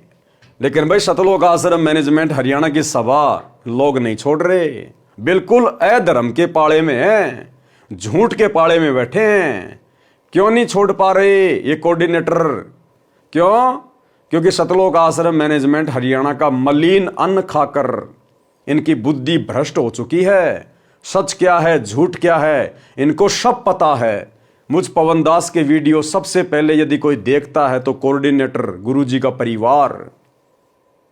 उसके बावजूद भी ये लोग जानबूझकर सांची तजकर बैठे हैं। अंत में क्या होगा इनके साथ में? विदुर जी ने कर्तव्य पूरा किया। जब द्रौपदी ने देखा कि मैं जिनको अपना संरक्षक मानती थी, जिन बड़े बुजुर्गों पर विश्वास करती थी कि ये कभी अबला को नंगा नहीं होने देंगे, ये मेरी भूल थी। अपना तो परमात्मा है। कौन है? परमात्मा। ठीक इसी प्रकार भाई और बहनों, हमने भी शिक्षा लेनी है। सतगुरुदेव भगवान के अलावा, इस परमात्मा के अलावा हम आत्माओं का कोई भी संरक्षक नहीं है, हमारा कोई भी रक्षक नहीं है। गुरुदेव भगवान हमें बार बार कहते हैं कि बच्चों, इस मार्ग में आने के बाद आपने हर प्रकार से अपने गुरुजी के प्रति समर्पित रहना होगा। आपने किसी से कोई उम्मीद नहीं करनी, कोई आशा नहीं करनी। अगर उंगली के चोट भी लग जाए तो भी अपने गुरुजी पर आश्रित रहना है। भले ही उसका माध्यम कोई डॉक्टर बने, कोई जो है मेडिसिन बने, लेकिन आपने अपने गुरुजी से ही अरदास करनी है कि ठीक करेंगे तो मेरे गुरुजी करेंगे। हमने इस कदर समर्पित होना अपने गुरुजी पर। हमारे ऊपर चाहे कैसी भी आपत्ति आओ, कैसी भी परेशानी आओ, कैसी भी समस्या हो, हमने अपने रिश्तेदारों से, यार दोस्तों से, हमने किसी से मदद की कोई इच्छा करनी नहीं है, कोई उम्मीद लगानी नहीं है। हम पतिव्रता पद की भक्ति कर रहे हैं और एक पतिव्रता औरत हर मुसीबत में केवल अपने पति का सहारा तकती है, किसी अन्य का नहीं। तो भले हमारे साथ में कुछ भी बीते, कुछ भी हो, कितनी बड़ी हानि होती दिखाई दे, परमात्मा कहते हैं विश्वास रखना अपने गुरुदेव भगवान पर। वो आपत्ति ऐसे टल जाएगी जैसे हवा चलने से बादल दूर दूर भाग जाते हैं। तो भाई और बहनों, हमने इस कथा से शिक्षा लेनी है। केवल अपने गुरुजी से हमने और किसी से कोई उम्मीद नहीं लगानी है। जिन बड़े बुजुर्गों पर विश्वास करती थी कि ये कभी अबला को नंगा नहीं होने देंगे, ये मेरी भूल थी। अपना तो परमात्मा है। द्रौपदी श्री कृष्ण को गुरु बनाए हुए थी। आपत्ति में गुरुजी को याद किया जाता है। आपत्ति में किसको याद किया जाता है? गुरुजी को। शिक्षा दे रहे परमात्मा कि आप भक्तों पर यदि कभी कोई आपत्ति आ जाए, पहली बात तो शत भक्ति मर्यादा में रहकर करने वाले भगत भाई बहनों पर आपत्ति परमात्मा आने नहीं देता। और फिर भी यदि कोई आपत्ति आ जाए तो परमात्मा कहते हैं कि वो तुम्हारी परीक्षा होगी। गुरु तुम्हें चेक करेगा कि तुम अपने गुरुजी पर आश्रित होना सीखे या नहीं सीखे। तो आपत्ति के समय गुरुजी को याद किया जाता है। गुरुजी कौन? परमात्मा। गुरु में आध्यात्मिक इंटरनेट लग जाता है, उसके माध्यम से भगत की पुकार परमात्मा के पास जाती है। हमारे तो गुरु भी यही और हमारे तो परमात्मा भी यही। घर की घर में इंटरनेट लगा हुआ है। परमात्मा उस कॉल को धर्मराज के पास डाइवर्ट कर देता है। धर्मराज उस जीवात्मा का पुण्य देखता है, उस पुण्य को परमात्मा के पास तुरंत ईमेल कर देता है। परमात्मा देखता है कि इसके कौन से धर्म कर्म या भक्ति के कारण साधक का संकट निवारण किया जा सकता है। उस आत्मा द्रौपदी के खाते में अंधे महात्मा को दिए गए लीर यानी छोटा सा कपड़े का टुकड़ा, उसके प्रतिफल में सहायता करनी बनती है। उसी समय कबीर परमेश्वर जी सूक्ष्म रूप में द्रौपदी के सिर पर कमल के फूल पर विराजमान हो गए। कौन? कबीर परमेश्वर सतगुरु रामपाल जी भगवान। उस समय श्री कृष्ण जी तो द्वारिका में अपनी पत्नी रुक्मणी के साथ चौपड़ खेल रहे थे। श्री कृष्ण जी चौपड़ पासे डालकर अचानक बोले अनंत, और ऊपर को हाथ उठा लिया आशीर्वाद की मुद्रा में। यह परमात्मा कबीर जी ने रिमोट से बुलवाया था। गुरु के माध्यम से परमात्मा की शक्ति संकट वाले साधक के पास जाती है। पासे डालकर बोलना तो चाहिए था कच्चे 12 या पक्के 18, परंतु बोलने लगे अनंत अनंत। तब रुक्मणी ने श्री कृष्ण जी का हाथ पकड़ा जो आशीर्वाद के लिए उठा हुआ था। पूछा कि ये अनंत किस लिए कहा, मुझे समझाओ। श्री कृष्ण जी की दिव्य दृष्टि परमात्मा ने खोल दी। कहा कि दुशासन ने द्रौपदी को पकड़ रखा है, उसका चीर उतारना चाहता है। हमारी भक्ति 3 लोक में सबसे ऊंची सखल में शिखरी है। हमारे भगत की हार हो गई तो हमारा नाम कौन लेगा।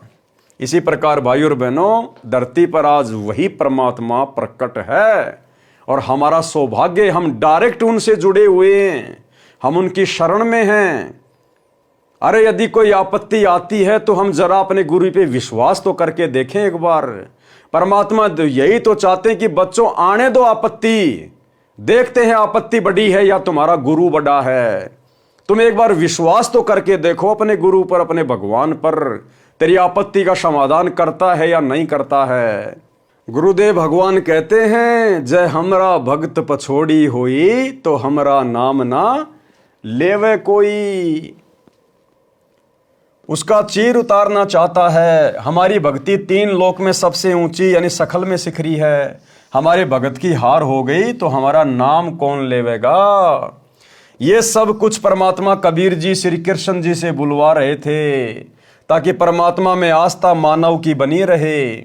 काल चाहता है कि मानव गलत साधना करे, उससे उसको कोई लाभ ना हो, नास्तिक हो जाए। अंधा बाबा की भूमिका भी स्वयं परमात्मा कबीर जी ने ही की थी। शुरू में तो गुरु जी ने क्या लिखा कि एक अंधा महात्मा था, उसको पता नहीं था, दिखाई नहीं दे रहा था। और अब लास्ट में क्या कह रहे हैं, उस अंधे महात्मा की भूमिका भी परमात्मा कबीर जी ने निभाई थी। तो ठीक इसी प्रकार भगत भाई बहनों, परमात्मा अपने आप को छुपाए हुए हैं। सन 1994 से सतगुरु रामपाल जी यानी स्वयं कबीर परमात्मा ने ही अपना यथार्थ 13वां कबीर पंथ चलाया है। 8 सितंबर 1951 को सतगुरु रामपाल जी अर्थात ये कबीर परमात्मा प्रकट हुए हैं। अगर ज्ञान को आधार बनाकर वर्तमान में इस सत्य को स्वीकार कर लेंगे तो हमारा भला, अन्यथा अंत में तो पूरी दुनिया ऊपर को हाथ करके रोएगी। जिस प्रकार मगर से जब परमात्मा सह शरीर गए तो सब लोग आपस में एक दूसरे से गले लग लग के रो रहे थे कि हम तो परमात्मा को पहचान नहीं पाए, हम जान नहीं पाए, हमने तो घर आए भगवान को हाथों से गवा दिया। तो भाई और बहनों, अंत में ऐसा ना हो फिर कि आप और हम भगत भाई बहन भी इसी प्रकार से आंखों से आंसू निकाल निकाल कर रोए। अंधा बाबा की भूमिका भी स्वयं परमात्मा कबीर जी ने ही की थी, जिस कारण से उस साड़ी के कपड़े के टुकड़े का इतना अधिक फल मिला। यदि कबीर परमात्मा द्रौपदी की सहायता न करता तो द्रौपदी नंगी हो जाती। परमात्मा कबीर जी ने परमात्मा में आस्था बनाए रखने के लिए ये अनहोनी करनी थी। द्रौपदी के चीर को बढ़ाकर विश्व विख्यात चमत्कार कर दिया, जो आज तक परमात्मा का गुणगान हो रहा है। कृष्ण जी के तो अनेकों भगत है, किसी अन्य के लिए ऐसा चमत्कार नहीं हुआ। मेरे संत रामपाल दास की लोहे के तारों की जाली जो खिड़कियों पर मच्छरों के बचाव के लिए लगाई जाती है, वह कबीर परमात्मा ने लगभग 1 फुट बढ़ाई। परमेश्वर ने विश्वास दिलाने के लिए स्वयं ही अपने घर की जाली बढ़ाई कि भाई तुम्हारे 3 लोक के भगवानों ने, अगर तुम मानते हो कि द्रौपदी की साड़ी, द्रौपदी का चीर श्री कृष्ण जी ने बढ़ाया था। अब बढ़ाया किसने था वो तो आज आ गया सबके सामने। श्री कृष्ण जी के तो खाली फोकट की महिमा बनी थी भक्ति पर जीवों को लगाए रखने के लिए, बाकी करने धरने वाले तो स्वयं गुरुदेव भगवान ही थे। लेकिन चलो मान के चलते हैं कि द्रौपदी का चीर यानी उसकी साड़ी श्री कृष्ण जी ने बढ़ा दी। अरे भैया, तुम्हारे 3 लोक के भगवान ने तो केवल एक कपड़े का टुकड़ा बढ़ाया और परमात्मा ने यह साबित कर दिया कि हमारे बंदी छोड़ने कबीर परमात्मा ने तो लोहे को बढ़ा दिया, लोहे का, कि कपड़ा छोड़ो, हमारे परमात्मा तो लोहा बढ़ा दे, लोहा। तो ये उदाहरण परमेश्वर ने अपनी मर्जी से जानबूझकर स्वयं के साथ घटित किया। इनके अलावा और कोई कबीर परमात्मा नहीं है जो लोहा बढ़ा दे। यही है वो मालिक सतगुरु रामपाल जी भगवान, जिन्होंने द्रौपदी का कपड़ा भी बढ़ाया और स्वयं की लोहे की जाली भी बढ़ाई। मेरे शिष्यों को कबीर परमात्मा की भक्ति से अनेकों अनहोनी हो रही है। उस समय जब द्रौपदी रानी का चीर हरण हो रहा था, कृष्ण जी तो द्वारिका में रुक्मणी के साथ चौपड़ खेल रहे थे। रुक्मणी ने सबको बताया कि श्री कृष्ण ऐसे ऐसे बोले, वे तो चौपड़ भी खेलते रहे और द्रौपदी का चीर भी बढ़ा दिया। ठीक इसी प्रकार हमारे कबीर भगवान वर्तमान में अपने मिशन को गति देने के लिए वर्तमान में हिसार जेल में भी बैठे हैं और बाहर अपने भक्तों के साथ असंख्य चमत्कार भी करते हैं। रोजाना प्रतिदिन अपने सत्सेवक बच्चों के घरों पर उनको आशीर्वाद देने के लिए, भोजन भंडारा ग्रहण करने के लिए भी आते हैं। और जरा सी आपत्ति आती है तो परमात्मा तुरंत शब्द रूप में सामने खड़े हो जाते हैं। ये वो परमात्मा है। तो द्रौपदी ने गुण गाया श्री कृष्ण जी का कि श्री कृष्ण जी तो चौपड़ पासा खेल रहे थे, फिर भी वो तुरंत आके प्रकट हो गए, उन्होंने मेरा चीर बढ़ाया, जबकि बढ़ाने वाले तो यही थे। लेकिन द्रौपदी ने गुणगान किसका किया? अपने गुरु का। संत गरीबदास जी की दिव्य दृष्टि खुली हुई थी, वे जो देख रहे थे वो बता रहे थे। वास्तव में सब परमात्मा कबीर जी ही कर रहे थे। ये संत गरीबदास जी ने बार बार स्पष्ट किया है कि गरीब भक्ति मुक्ति के दाता, सतगुरु भटकत प्राणी फिरंदा, और साहिब के हुक्म बिना नहीं तरवर पात हिलंदा। राम कृष्ण सतगुरु शहजादे, भक्ति हेत यूं हुए पियादे। अर्थात संत गरीबदास जी ने स्पष्ट किया है कि सतगुरु कबीर जी भक्ति मुक्ति के दाता हैं। यानी पहले तो सतगुरु रूप धारण करके भक्ति करवाते हैं और फिर अंत में मुक्ति प्रदान करते हैं। भक्ति मुक्ति के दाता सतगुरु। कौन है भक्ति मुक्ति के दाता? सतगुरु। भक्ति मुक्ति के दाता सतगुरु। और यहां क्या कह रहे हैं गुरुदेव कि सतगुरु कबीर जी भक्ति मुक्ति के दाता हैं। तो आज हमें भक्ति किसने दी और मुक्ति कौन देंगे? सतगुरु गुरुदेव भगवान, ये स्वयं ही कबीर जी हैं। संत गरीबदास जी ने स्पष्ट किया है कि सतगुरु कबीर जी भक्ति मुक्ति के दाता हैं और कोई देव न भक्ति दे सकता है न ही मुक्ति। उस कबीर साहेब परमात्मा के आदेश बिना पत्ता भी नहीं हिल सकता, इस कबीर परमात्मा के आदेश बिना। रामकृष्ण भी परमात्मा की भक्ति करके कुछ शक्ति प्राप्त करके प्रसिद्धि पाए हुए थे। उनके आदेश से पृथ्वी पर भक्ति को कायम रखने के लिए आए थे। वे परमात्मा कबीर जी के शहजादे यानी राजकुमार थे, क्योंकि इस विष्णु वाली आत्मा ने किसी मानव जन्म में परमात्मा कबीर जी की शरण में रहकर अच्छी साधना की थी। इसी कलयुग की बिचली पीढ़ी में तभी तो आज ये ब्रह्मा विष्णु महेश बन के बैठे हैं, क्योंकि कलयुग की बिचली पीढ़ी में सतगुरु रामपाल जी भगवान की शरण में आकर इन्होंने जबरदस्त भक्ति कमाई की, लेकिन अंत में मर्यादा नहीं निभा पाए और काल के हत्थे चढ़ गए। काल ने उनको ब्रह्मा विष्णु महेश बना दिया। दुर्भाग्य से पार नहीं हो पाए, काल ब्रह्म के जाल में फंसे रहे। इस आत्मा की सत्य भक्ति अधिक थी, इसको अपनी पत्नी दुर्गा देवी द्वारा जन्म देकर विष्णु पद दे रखा है। इसकी पूर्व जन्म की भक्ति की कमाई पूर्ण रूप से नष्ट करवाकर पृथ्वी के ऊपर जन्म देगा। एक मानव जन्म भी हो सकता है, फिर 84 लाख प्रकार के प्राणियों के जन्म भोगेगा। भाई और बहनों, यही दुर्गति होगी जो इस कलयुग की बिचली पीढ़ी में आजीवन मर्यादा ना निभा के या गुरु से किसी भी कारण से दूर होकर, गुरु विमुख होकर जो भक्ति छोड़ देंगे या भक्ति करते करते भी मर्यादा में नहीं रहेंगे, अंत में फिर उन आत्माओं की ये काल इसी प्रकार से दुर्गति करेगा। उनको ब्रह्मा विष्णु महेश बनाएगा, बंदरवाड़ा नाच नचाएगा और फिर 84 लाख योनियों में ठोकेगा। तो आज आप और हमारे ऊपर जो दया हुई है गुरुदेव भगवान की, जो सौभाग्य आज हम आत्माओं को प्राप्त हुआ है, ये ब्रह्मा विष्णु महेश को भी प्राप्त नहीं है। इसलिए गुरुदेव बार बार कहते हैं कि ये ब्रह्मा विष्णु महेश भी तुम्हारे पाशिंग नहीं है।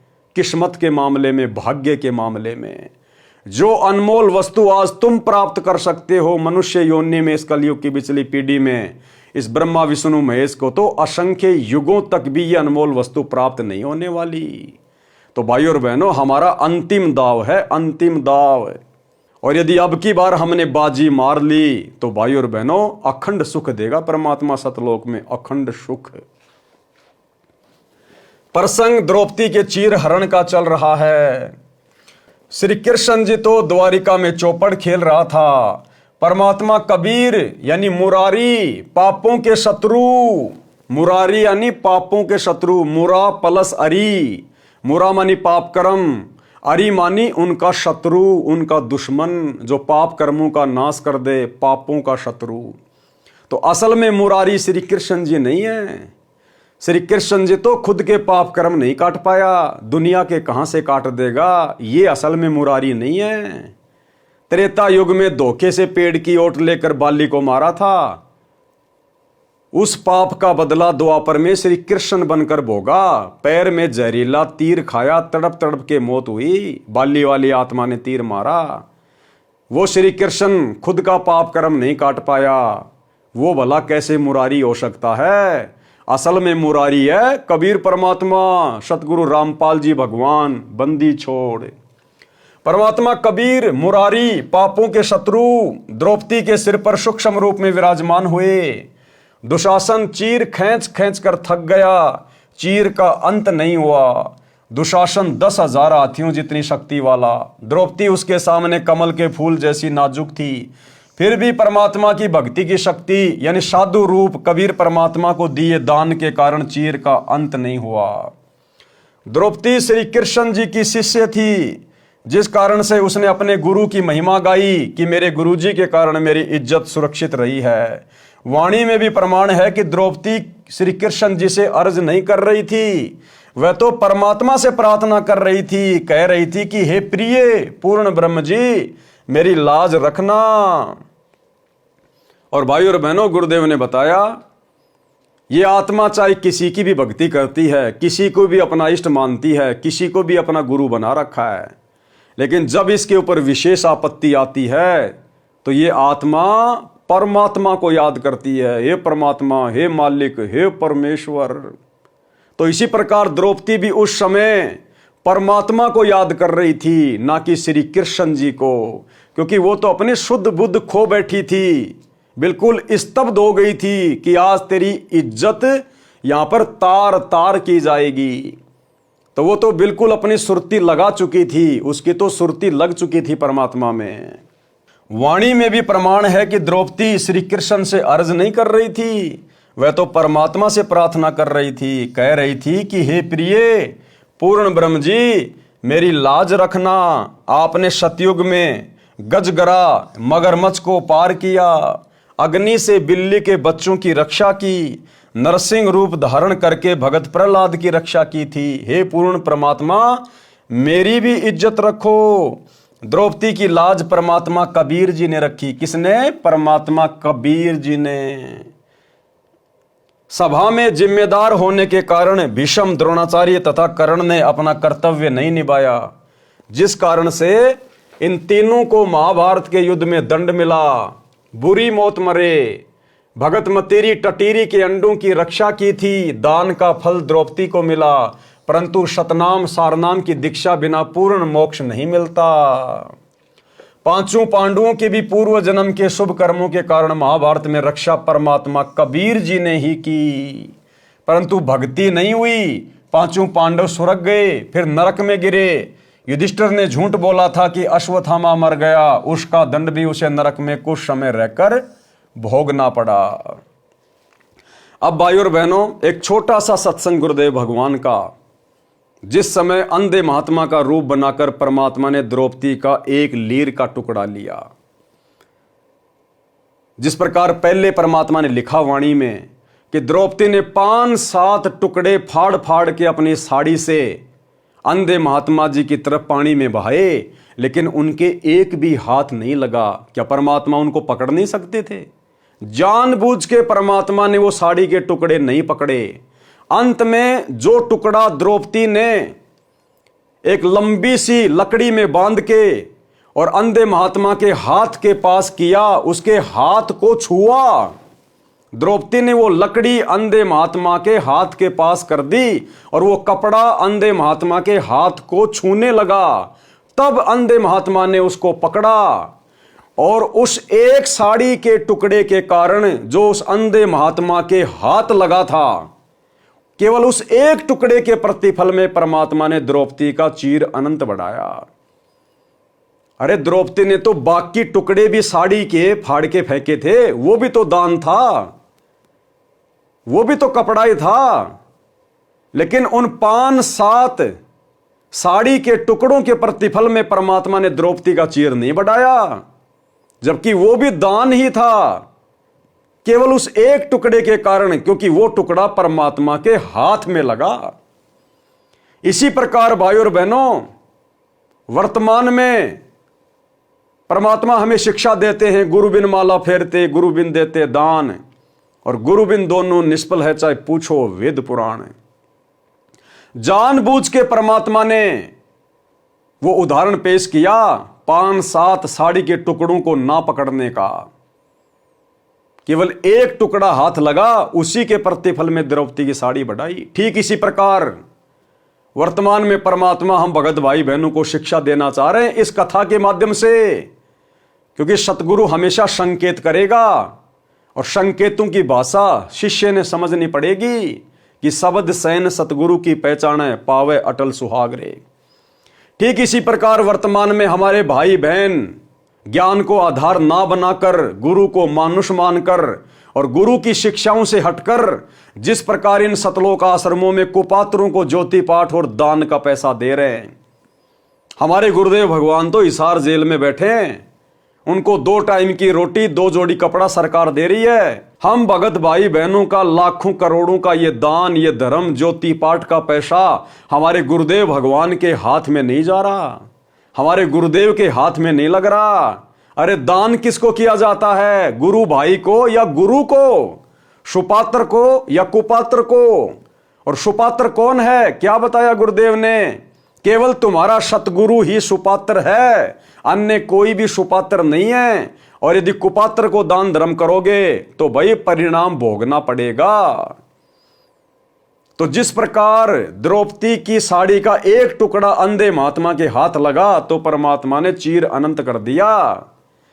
बाकी साड़ी के टुकड़े भी द्रौपदी ने फाड़े थे, लेकिन वो महाराज जी के हाथ नहीं लगे, उसके प्रतिफल में कुछ नहीं दिया।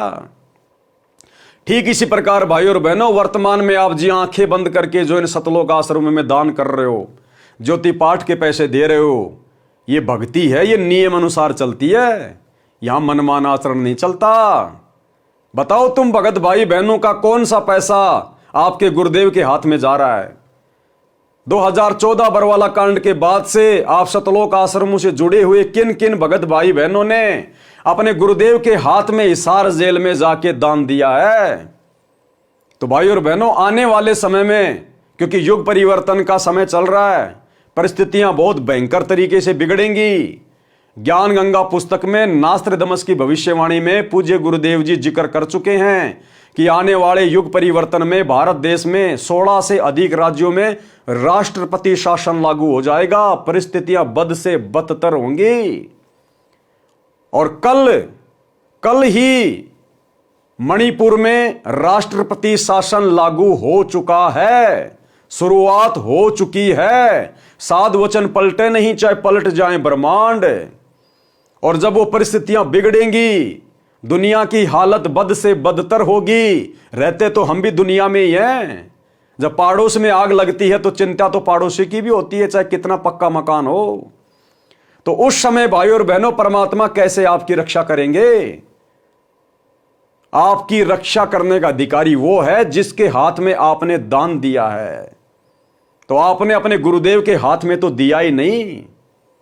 तो जिस प्रकार द्रौपदी की साड़ी का जो टुकड़ा सतगुरु के हाथ लगा, उसी के प्रतिफल में उसके चीर को बढ़ाया, बाकी साड़ी पूरी व्यर्थ चली गई। तो विचार कर लेना, आप भगत भाई बहनों के दान का, ज्योति पाठ का पैसा सुपात्र के हाथ में जा रहा है या कुपात्र के हाथ में जा रहा है। और वो कुपात्र फिर तुम्हारी आंखों के सामने तुम्हारे दान धर्म का, गुरुदेव की मर्यादाओं के विरुद्ध प्रयोग करके तुम्हारी सारी मर्यादा तोड़वा रहे हैं।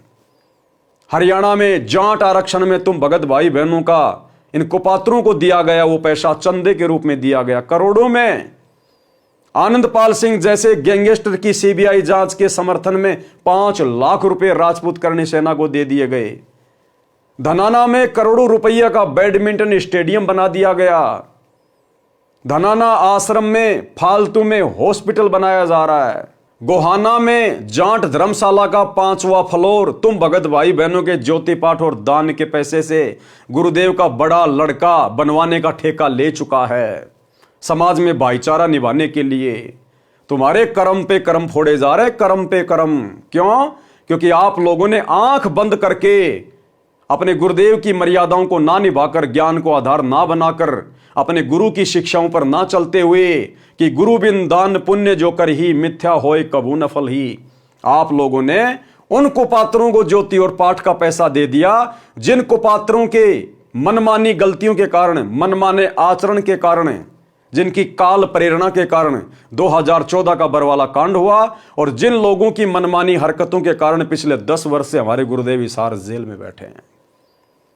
भाई और बहनों, विचार कर लेना, अभी भी समय है। यदि बात समझ में आई है तो नाक रगड़ कर अपने गुरुदेव से घर पर क्षमा याचना कर लो और छोड़ दो इन फर्जी आश्रमों में जाना। साथ संगति से जुड़ जाओ।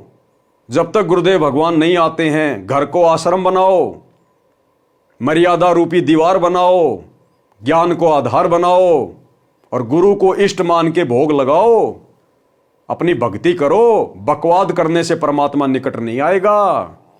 ये एग्जाम्पल है द्रौपदी की कथा। बाद में रोओगे, पछताओगे।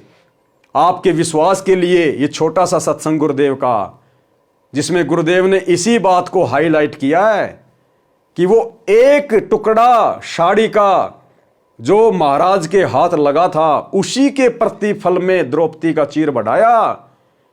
बाकी जो 3-4 कपड़े और फाड़ फाड़ के दिए थे वो भी तो दान ही था, लेकिन उसके प्रतिफल में चीर नहीं बढ़ाया क्योंकि वो महाराज के हाथ नहीं लगा।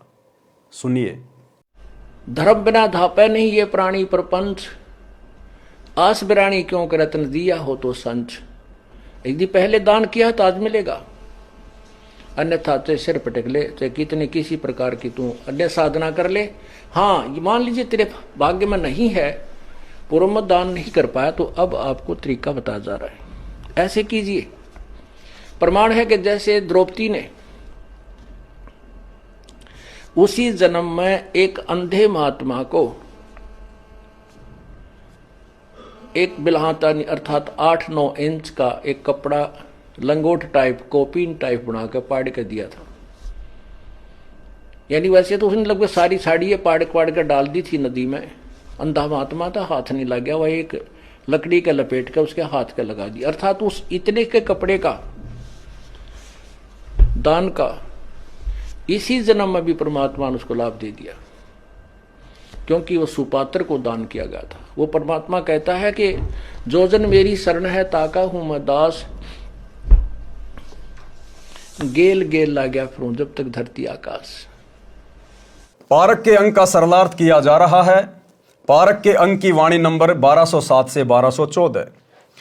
गरीब देना जग में खूब है, दान ज्ञान परवेश, ब्राह्मण को तो जग करी बतलाई है शेष। गरीब दान ज्ञान ब्रह्मा दिया, सकल सृष्टि के माही, सोम डूम मांगत फिरे जिन कुछ दीन्या नाही। गरीब दान ज्ञान परिणाम कर, होम जो हरि के हेत, यज्ञ पंचमी तुझे कहूँ ध्यान कमल सुर सेत। गरीब धर्म कर्म जग कीजिए, कुएं बाय तालाब, इच्छा अस्थल स्वर्ग सुर सब पृथ्वी का राव। गरीब भूख्या भोजन देत है, कर्म यज्ञ जो नार, 100 गज फीलों चढ़त हैं पालक कंद कहार। गरीब कुएं बाय तलावेड़ी, बाग बगीचे फूल, इंद्रलोक गन कीजिए परी हिंदोलों झूल। गरीब जति सती इंद्री दमन, बिन इच्छा बाटंत, काम देनु कल्प वृक्ष पद तास बार दूजंत। गरीब स्वर्ग नंदनी दर बंदे, बिन इच्छा जो नार, गण गंधर्व और मुनि जन तीनों लोक अधिकार। सरलार्थ इन वाणियों में कहा है कि संसार में सबसे उत्तम दान यथार्थ आध्यात्मिक ज्ञान देना है।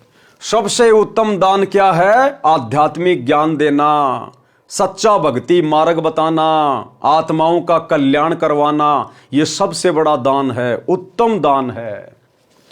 क्योंकि तत्व ज्ञान से पूर्ण परमात्मा की भक्ति का ज्ञान होता है, पूर्ण मोक्ष मिलता है, जीव सदा सुखी हो जाता है। अन्य दान भी आवश्यक है जिनसे अस्थायी सुख मिलता है। वाणी नंबर 1209 पारक के अंग में 5 यज्ञ करना अनिवार्य बताया है। जो दान नहीं करते वे अगले जन्म में जब कभी मानव स्त्री पुरुष का जन्म मिलता है अति निर्धन होते हैं। दान धर्म का फल बताया है कि तालाब, कुएं तथा बावड़ी बगीची बनवाने से एक अश्वमेघ यज्ञ के समान पुण्य मिलता है। ये परमात्मा शास्त्रों के अनुसार बता रहे हैं, जबकि हमने इस प्रकार का दान धर्म नहीं करना है। हमने तो सतगुरु धारण करने के बाद सतगुरु के बताए अनुसार ही दान धर्म करना है। और सतगुरु ने बता दिया कि दान धर्म अपने गुरु जी के हाथों में करो, तुम्हारा गुरु ही धर्म के कार्य में लगा सकता है। और 5 यज्ञ जो हमें गुरुदेव ने बता दी हैं अपने घर पे करने के लिए, बस उसी हिसाब से हमने चलना है। बाकी परमात्मा शास्त्रों में लिखी बातों के अनुसार बता रहे हैं। उससे यदि स्वर्ग जाने की इच्छा करे तो स्वर्ग में कुछ समय देवपद मिलता है, फिर अपनी करनी भोगकर पृथ्वी पर पशु पक्षियों के जन्म प्राप्त करता है। यदि पृथ्वी पर राज्य की इच्छा करता है तो उपरोक्त पुण्य के कारण सारा पृथ्वी का राजा बनता है, फिर नरक में जाता है। अब देख लो, ये तालाब बनवाने का पुण्य, बावड़ी बनवाने का पुण्य, थोड़े दिन स्वर्ग में, फिर धरती पे आएगा, राजा बन जाएगा और फिर गधा राजा भी बनेगा। तो हमने केवल उतना ही दान पुण्य करना है, उतना ही धर्म कर्म करना है जितना हमारे गुरुदेव ने हमें सत्संगों में आदेशित किया है। अगर अन्य किसी को दान धर्म करोगे तो देख लो भाई, नादान संगत ने आंखें बंद करके सतलोक आश्रम मैनेजमेंट हरियाणा को दान धर्म किया, आज उनके जबरदस्ती कर्म फोड़ दिए गए। स्टेडियम बनाना, राजनीति में पैसा बर्बाद करना, हॉस्पिटल बनाना, आश्रम बना बना के पत्थरों में पैसा बर्बाद करना, गुंडों की सीबीआई जांच 5 लाख रुपए देना, हरियाणा का जाट आरक्षण करोड़ों रुपया देना, गोहाना जाट धर्मशाला बनवाना, गांव वालों के लिए रोडें बनवाना, बसें चलाना, एम्बुलेंस चलाना, आश्रमों में दुनिया भर का पाखंड कर दिया, मिट्टी के बैल बना दिए, कबीर का झोपड़ा बना दिया, लहर तारा तालाब बना दिया, मिट्टी खोद के पहाड़ बना दिया, दुनिया भर का डेकोरेशन, जैसे ब्याह शादी में मैरिज गार्डन सजाए जाते हैं, ऐसे आश्रम सजा दिए जाते हैं, रंगोलियां बनाई जाती हैं। तो भाई और बहनों, यदि कुपात्रों को दान धर्म करेंगे तो फिर इसी प्रकार से काल हमारे कर्म फुड़वाएगा। जो भूखे व्यक्तियों को भोजन खिलाता है, सारी आयु घर आए अतिथि को भोजन देता है, या धर्म भंडारे करके भोजन करवाते हैं, वो अगले जन्म में जब कभी मानव जन्म मिलेगा तब धनी सेठ बनेगा, हाथी व पालकी की सवारी करेगा, परंतु मोक्ष नहीं होगा। कौन? जिनको पूर्ण सतगुरु नहीं मिलता। और जो व्यक्ति दान धर्म करते हैं, ये उनके विषय में बताया जा रहा है। सतगुरु मिलने के बाद तो सतगुरु के अनुसार ही धर्म कर्म करना होता है। कुएं, बाग, तालाब बनवाने से इंद्रलोक में गण की पदवी प्राप्त करता है, परंतु मोक्ष नहीं होता। ये वाणी नंबर 1209 के सरलार्थ में इसी अंग में पहले लिखा है। अन्य दान, ध्रुव भगत की माता जी सुनीति ने पुत्र को जन्म दिया, ये भी दान है। फिर पुत्र को ज्ञान दिया कि परमात्मा राज भी देता है। और क्या कह रहे हैं गुरुदेव? जतन चाहिए राजपाट तो भी धर ले ध्यान हमारा। अगर इस कलयुग की बिचली पीढ़ी में अगर इतना ज्ञान लेने के बाद तेरे को मोक्ष से अधिक अगर राज्य करने की इच्छा है, तो भी परमात्मा कह रहे हैं कि जतन चाहिए राजपाट तो भी धर ले ध्यान हमारा। फिर अगले जन्मों में परमात्मा तुझे चक्रवर्ती राजा बना देगा, लेकिन मोक्ष नहीं होगा, और फिर गधापति भी बनाएगा। तो भाई और बहनों, ये राज्य की प्राप्ति भी परमात्मा की भक्ति से ही होती है। जितने भी बड़े बड़े चक्रवर्ती राजा हुए हैं, या वर्तमान में जो राजा हैं, चाहे अमेरिका का राष्ट्रपति है, चाहे भारत का राष्ट्रपति है, ये आत्माएं किसी न किसी जन्म में सतगुरु की शरण में थी, थोड़ी बहुत भक्ति की, फिर छोड़ छाड़ के भाग गए। इनके मन में वही था, ठाट बाट करें, धन हो, राज्य करें। अब वर्तमान में ये राजा बन के राज्य कर रहे हैं, और इनके इतने अच्छे संस्कार नहीं है कि अब ये सतगुरु की शरण में आ जाएं। तो भाई और बहनों, यदि हमने दान धर्म किया और यदि मर्यादा तोड़ दी, तो वो दान धर्म फिर हमारे जी का जंजाल बन जाएगा, जी का जंजाल।